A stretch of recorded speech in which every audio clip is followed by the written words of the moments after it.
NEET परीक्षा paper leak कांड में चौंकाने वाली जानकारियां सामने आई। खबर है कि पेपर लीक कांड के मास्टरमाइंड संजीव मुखिया ने पेपर लीक कराने के लिए पहले से ही प्लान बना लिया था और उस प्लान के तहत ही पूरे घटनाक्रम को अंजाम दिया। जानकारी के मुताबिक संजीव मुखिया ने नीट का पेपर लीक कराने के साथ साथ खुद को बचाने और अंडरग्राउंड होने की सभी तैयारियां पहले से ही कर रखी थी।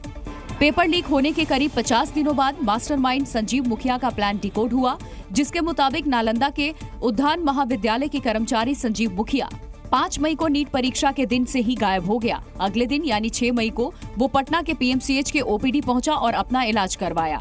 21 मई को अपने कॉलेज को एक चिट्ठी भेजकर तबीयत खराब होने की बात कही। सबूत के तौर पर संजीव मुखिया ने चिट्ठी के साथ मेडिकल सर्टिफिकेट भी भेजा, जिसमें डॉक्टरों ने उसे 2 हफ्ते तक आराम करने की सलाह दी थी।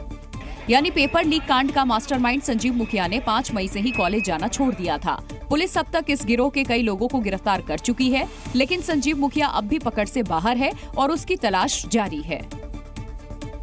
यानी मास्टरमाइंड संजीव मुखिया ने न सिर्फ पेपर लीक कराने का प्लान बनाया था, बल्कि उसके बाद खुद को कैसे बचाना है इसकी भी योजना पहले से तैयार कर ली थी और योजना के तहत ही वो अस्पताल में भर्ती भी हुआ था ताकि पुलिस को उस पर शक न हो, लेकिन उसकी प्लानिंग पकड़ी गई। संजीव मुखिया ने पुलिस से बचने के लिए पटना सिविल कोर्ट में अग्रिम जमानत की अर्जी भी लगा रखी थी। वहीं सीबीआई भी अब इस मामले में एक्शन मोड में आ गई और सभी कड़ियों को जोड़कर आरोपियों पर शिकंजा कसने में जुट गई। इस बीच नीट पेपर लीक मामले की जांच कई राज्यों तक पहुंच गई। वहीं इस मामले में अब तक 18 आरोपियों को गिरफ्तार किया जा चुका है और इन आरोपियों से पूछताछ के आधार पर बाकी आरोपियों की तलाश भी की जा रही है।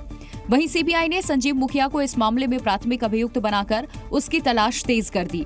साथ ही सीबीआई पटना के विशेष कोर्ट में आवेदन कर आरोपियों की रिमांड की मांग करेगी ताकि उनसे पूछताछ की जा सके।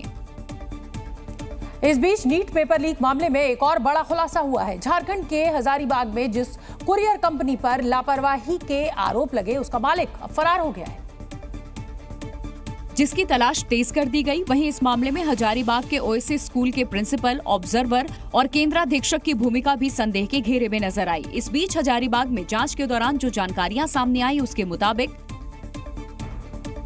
हजारीबाग के बाईपास पर कुरियर की गाड़ी ने पेपर बॉक्स उतारे। बाईपास से ई रिक्शा के जरिए पेपर बॉक्स भेजे गए।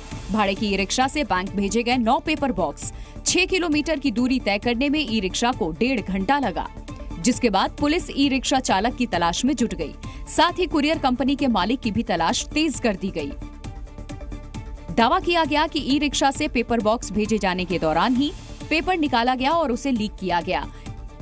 इसके बाद पटना के डॉक्टरों से उसके जवाब तैयार करवाए गए और फिर परीक्षार्थियों को जवाब रटवाए गए। बिहार सरकार ने पब्लिक हेल्थ इंजीनियरिंग डिपार्टमेंट के 826 करोड़ रुपए के 350 टेंडर्स को रद्द कर दिया है। ये सभी टेंडर पिछली महागठबंधन सरकार के दौरान अलॉट किए गए थे। पीएचईडी ने ठेकों के आवंटन में पाई गई अनियमितताओं के बाद ये कार्रवाई की है। कुछ मामलों की जांच अभी भी जारी है, जिससे और कार्रवाई की उम्मीद की जा रही है। महागठबंधन सरकार के 17 महीने के कार्यकाल के दौरान पीएचईडी विभाग ने 4,600 करोड़ रुपए के 1160 टेंडर दिए थे। उस समय विभाग के मंत्री ललित यादव थे। जनवरी 2024 में जब जेडीयू बीजेपी की सरकार बनी तो पीएचईडी विभाग का जिम्मा संभाल रहे मंत्री नीरज कुमार सिंह ने सभी टेंडर्स की समीक्षा कर कार्रवाई का फैसला लिया। लेकिन बिहार सरकार के इस फैसले पर राजनीति शुरू हो गई है। आगे मंत्री और सचिव ने सभी चीजों की जांच की होगी और जो प्राथमिक दृष्टया से उनको नजर आया, उन विषयों पर लगा है कि अगर उनको कोई गलत तरीके से टेंडर आवंटित हुए हैं तो निश्चित रूप से जांच के दायरे में लाकर उसको कैंसिल किया गया। गड़बड़ी किनके काल में हुआ है, किनके काल में हुआ है? हिम्मत है तो उन लोगों को सीबीआई से जांच करावे। बिहार की और केंद्र की दोनों डबल एजेंसी है। जी न्यूज़।